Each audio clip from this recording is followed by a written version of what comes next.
Hello, it's Simone. I'm here to start 2024 in fountain pens and inks.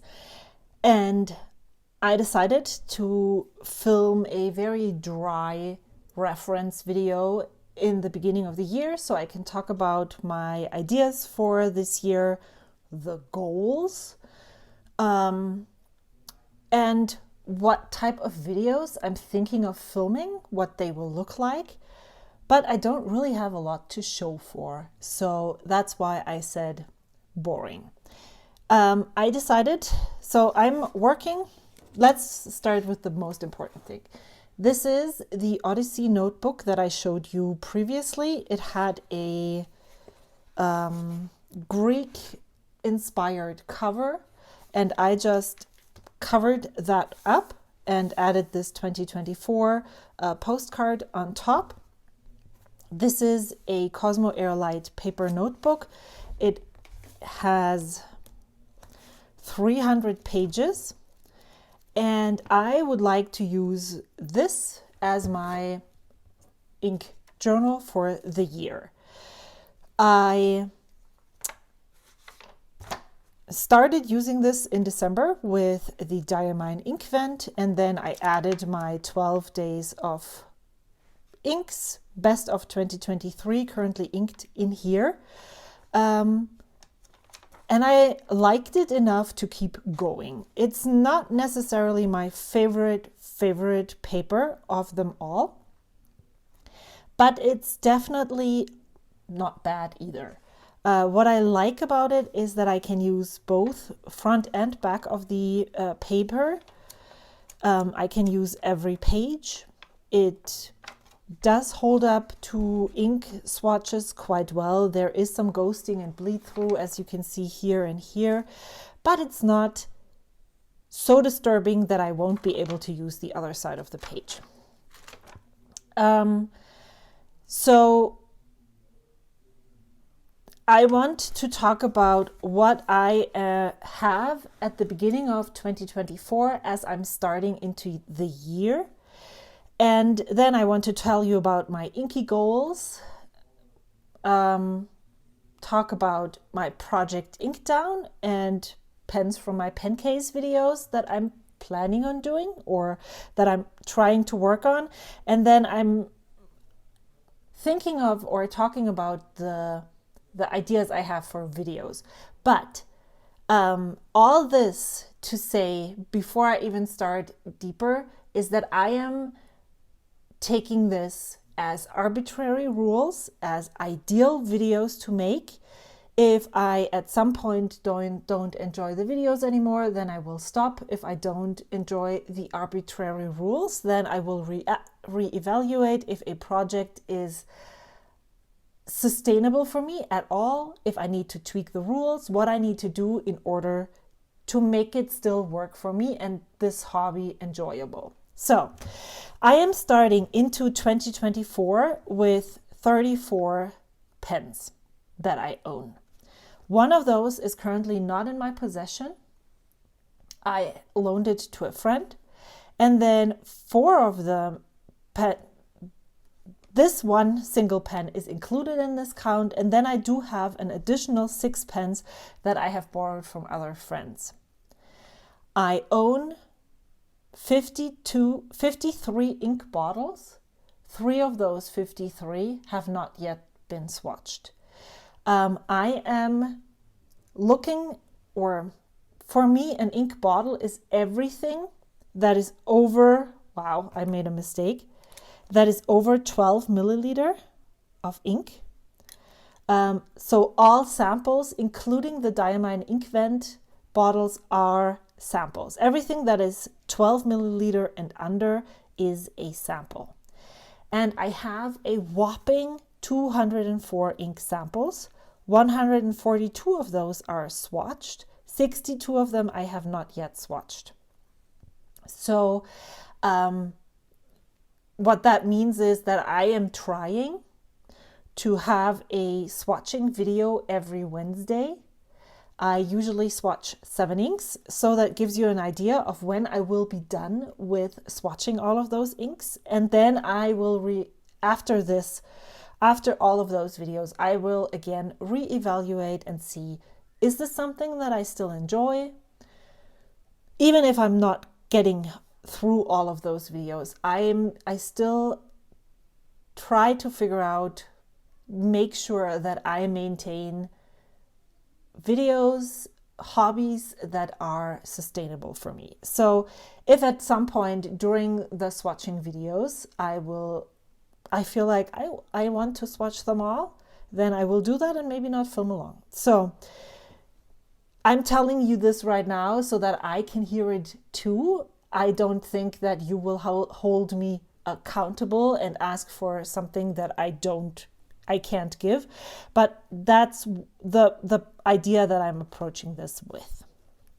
The 142 samples will be in my Project Inkdown, and I think what I will be doing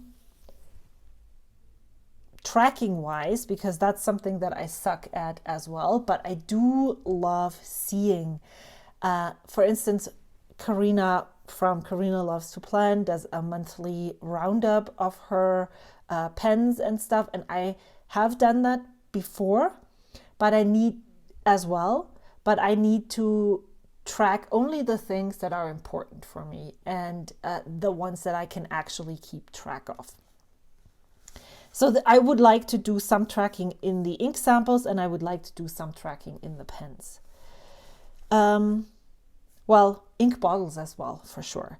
Nibs, that's one of those areas where it's a little bit wishy-washy, a thing that I don't really know if I'm not tracking that officially. So I currently have 20 nibs spare that I can put or swap out with pens that I have in my collection.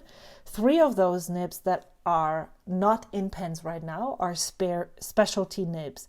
However, and that's what I said about wishy-washy, I also have a specialty nib in a pen, this one that I haven't cleaned yet.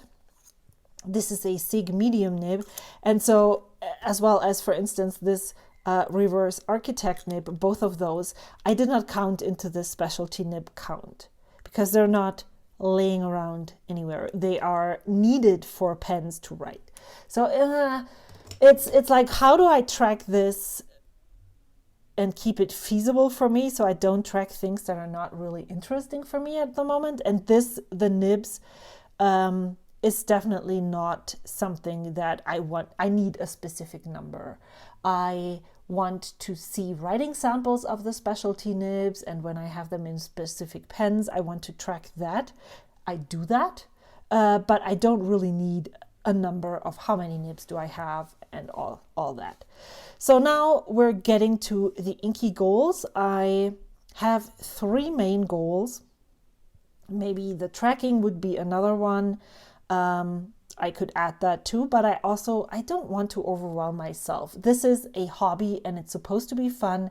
And so I'm trying really hard to only have those arbitrary rules that are absolutely needed for me at that specific moment in time.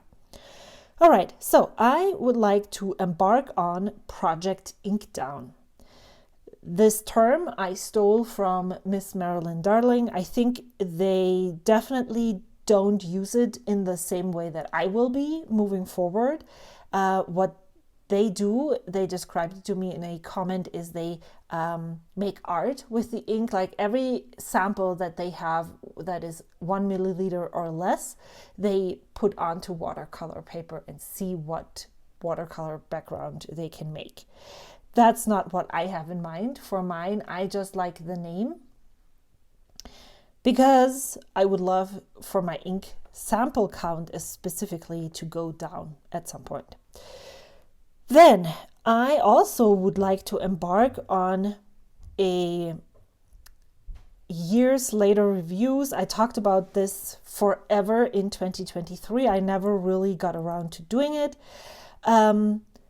Basically, I would like to review pens that are in my pen case that I have had for quite a while. And I have thought of some ideas that I can do with those pens to give you a really good broad overview. I just looked through the whole paper and there was a question, would I buy this pen again? And I can tell you right now that as the way that I am filming my videos and the way that I'm selling my pens, I usually only have the pens available to me that are mostly staying in my collection for a long period of time. Everything else, I decide I'm going to sell the pen, I list the pen, I sell the pen, and I ship it. And so I don't really have the time or the inclination, the energy to film a video about a pen that I don't keep. So my answer to would I buy any of the pens that I have purchased again is basically a broad yes, because all of those pens informed this hobby, informed what I like, what I don't like. They showed me what I don't and what I don't like. And without that pen, even if it's a complete failure, and I know the second that I have it in my hands that this is not going to work, I learned something from this. And so the purchase was definitely a good purchase, if that makes sense. So yes, I would buy every pen that I have had in my collection again, because I am learning something from it. And the hope is that by having had so many pens that I already sold and getting to know myself, my likes and my dislikes more and more throughout this process, is that I most likely will not buy a pen anymore that I don't like. Like, that's the end goal, is to never ever buy a pen that I don't like again. And then the third goal is that I really just let the pens go. Don't think too hard about it. That's something that I am learning as I am selling pens that I don't use anymore, is I am not missing one single pen that I have sold in 2023. And so it seems like I'm on the right track. All right, so these are my Inky goals. I might add the tracking component here, but I'm not really sure yet. Let's talk about my Project Inkdown. So I have noticed that when I have my samples all sorted neatly by color and I'm looking for a specific color, then I will skip over those that I'm afraid of, that I don't know why I have them in my stash, why I didn't let them go yet. And so what I will be doing is in my current system, I have found that inking up 10 pens per month is a good number for me. So every month, which doesn't start for me on the first of the month, but in a time span of about a month, 4 weeks, I have 10 pens inked. So I have usually, most of the time, I have carryover pens, so that are pens from the last month that I still want to keep using. I can carry over a maximum of 5 pens. This number is determined by the number of ink samples that I'm drawing every month. So I am determining the carryover pens, which are 5. Maybe I have 6 or 7 for the greater thing. This doesn't have to go chronologically, but this is what I would like to have. Then I have a huge box of all the ink samples that I would like to try. Before I put all of my ink samples into that box, I went through and took everything out that I didn't feel like. Maybe at a specific time during this process, I will go through this again. But I am going to draw 5 samples every month from my Inkdown box. Those 5 samples are put into 5 pens that I pick. That means I have 10 pens if I carry over 5. If I don't, maybe I don't carry over any, maybe I carry over 2 or 3, then I fill up to a total of 10 pens with inks from my bottle inks, because I don't really want to forget my bottled inks. So that makes me being able to use samples as well as ink bottles. Of the 5 samples that I drew, I do not like one of them. For some reason, I don't feel it right at the moment, or it's like the 3rd green color that I picked. I have a wild card, so I can swap out one of those for another draw. However, this ink needs to be destashed now. So throughout the month, I will be using those pens. I might empty them out. And then when I determine, okay, I am ready for another round, then I will start this process again. Now, the samples that I have used, I have been thinking about that for a while. And there were quite a few great ideas on videos that I have posted where I talked about this idea already. But I decided that I do have a really good collection of ink bottles with various different colors, so I'm never in need of one specific color. I do probably have one of those in my bottle collection. So I don't need to keep this just because I need it. You know, it's like, yeah, I can use a different green. So I'm destashing all of them, but it feels weird. So what I'm going to do is I'm putting those samples on 3 lists. So basically is my 3-tier rating for all of the samples. It's a whopping yay or a nay. And then there is the medium. That was the one that I thought maybe, you know, I could buy a bottle of this, but I really don't need many bottles anymore. I have 53, so I don't need to buy a bottle just because I loved an ink. But by putting that on the yay list, that's basically the first step to becoming a bottle in my house. But then I can let go of the sample. Because, you know, 204 samples, there will be other colors that I like. Nay, of course, I didn't like it, so it's never ever going to be a bottle in my house. I would never ever want to try this sample again, so it leaves. And then there are the samples that are in between where I would probably keep it. But having those on a list where I'm like, oh, I would like to try this again, it feels like a closure. Maybe I will never try that sample again. Maybe I will never buy a bottle of that ink, but putting that on the list feels to me that I can let go of that ink sample in that moment. And it's okay. Even if it's an ink that is no longer being produced. We all know how many inks are being brought to the market basically every day. So there is not necessarily a need to hold on to one specific ink sample. That's what I'm telling myself, and when I'm talking about this, it makes a lot of sense.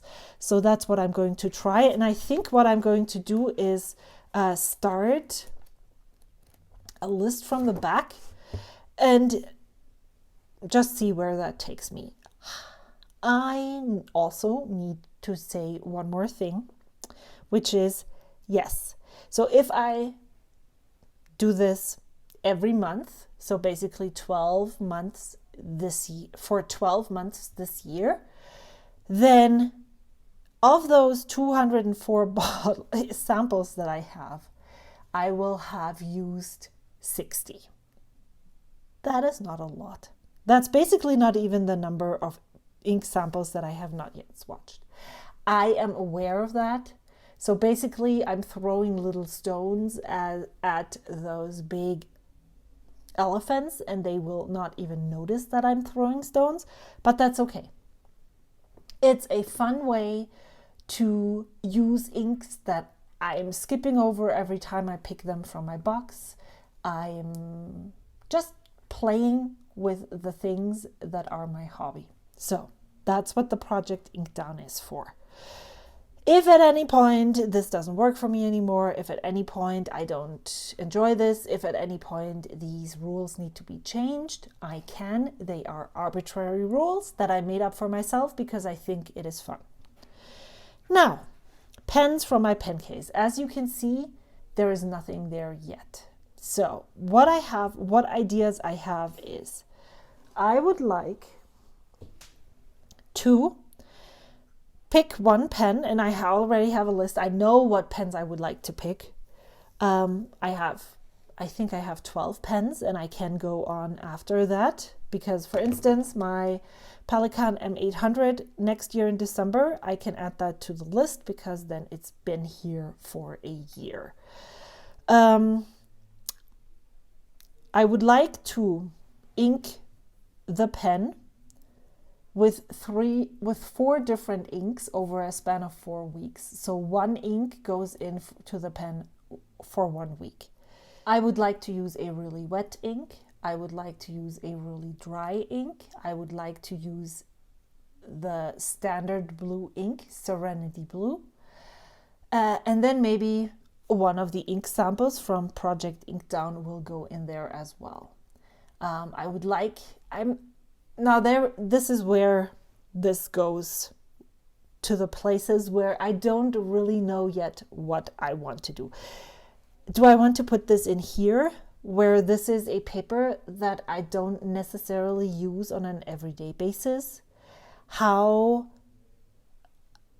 well can I make judgments from the experience on this paper compared to, for instance, Tomoe River paper that I have been using for quite a while? Yeah, now, I also don't know if how I want to structure this, how much I want to write. Maybe I'll have, let's say I'm using this. Maybe I'm using a different notebook, but maybe I'll have a half of an A5 page where I put the pen specs. Then I have half of an A5 size where I put down all the lines, so I can actually compare the ink colors with the same pen right next to each other. And then maybe do I write like a snippet like this here for each of the different colors so that I can actually judge. That's where I'm not yet decided. As I'm talking about it right now, sounds really good. And then I will make, this is where the video comes in, then I will make a video about it and talk about it. I probably won't show any of the writing. Maybe I'll leave this for here. I don't know. Yeah, that's what I want to do, even if, well, we'll see. This is mainly for YouTube, but also for me, so I get to, again, experience my pens in a different way. Alrighty, so I am going to stop this video right here, end it now. If you have any questions about any of this, I was going to talk about the videos. So my idea, ideally, I would have a video where I'm picking the pens, the inks, where I swatch the samples, where I show the carryover pens, where I pick pens that for the samples. Like this setup video, I would like to share that. Then I'm planning on sharing a currently inked video. Hopefully that will be shorter than just a regular overview in my Rhodia notebook that looks like, so that I have basically one of those pages where I just have one page. I write 2 lines with each pen. I show you what I'm using. And then I would like to have a review video, and here it's where I would love to have maybe a page like this for each pen and ink pairing that I do, maybe like this. But I would also love to have another basically review page that looks like this, where I talk about the ink, the flow in the nib, and the pen itself. So that's something that I will have to experiment with. I will see how much I have time for all of this and how many other things I'm doing alongside this. Fountain pens play a big role in my life at the moment, and I really enjoy playing, but I also like journaling. I like journaling and I like journaling and being creative. And so my goal for 2024 in general, my word for this year is sustainability. And so I need to experiment with the things that are sustainable for me on a long-term basis. Okay, so with all that said, I am really excited for 2024, even though I'm starting it late on January 11th when I'm filming this. I hope to show this to you really soon. Until then, thank you so much for watching. Bye.